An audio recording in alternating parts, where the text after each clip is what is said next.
Foxborough 450 class, and AP gets the second win of his career. Huge win for AP, especially after the way he started off the year.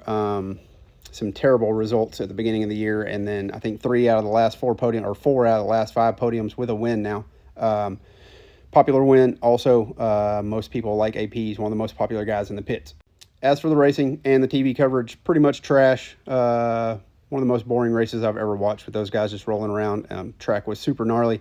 If you saw the overhead picture of the track after it was over, there was just like 15 lines all the way across the track, all the way around the track, kind of like slot car racing. But AP gets the dub, and I'm here for it. Shane McElrath winds up second. I believe that's Shane's first ever 450 podium with a second. Awesome ride for Shane. Cooper Webb winds up third. Don't know what Cooper was doing on that last lap because I'm sure the TV guys couldn't tell who was who. And there wasn't much coverage going on, and they were filming Plessinger jumping in a mud puddle. But Webb made up like 3 spots past Sexton, Barsha, and Roxon on the last lap. Apparently was just flying, if you could call anything in those track conditions flying. So Webb third, Roxon fourth, Barsha fifth, Sexton winds up sixth, Benny Bloss in seventh. Maybe a career best for Benny, huh? Colt Nichols in eighth. I think that's probably Colt's best ride this year too. Logan Leitzel with a ninth, top 10. Awesome ride for him. And Dylan Ferrandis rounded out the top 10.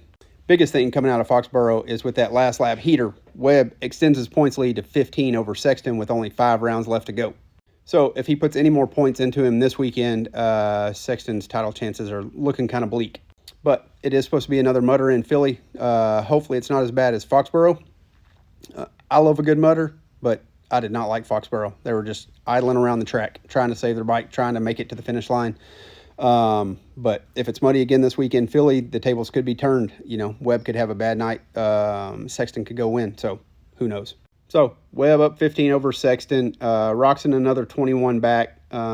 Justin Cooper's in fourth. Malcolm Stewart in fifth. Barsha in sixth. Plessinger in seventh.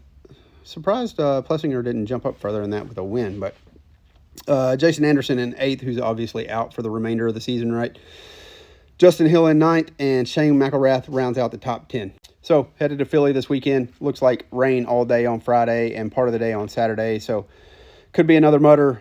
This thing could get tossed on its head once again as far as the championship goes. But I guess we'll just have to wait and see. Hopefully it's not a slop fest like Foxborough was.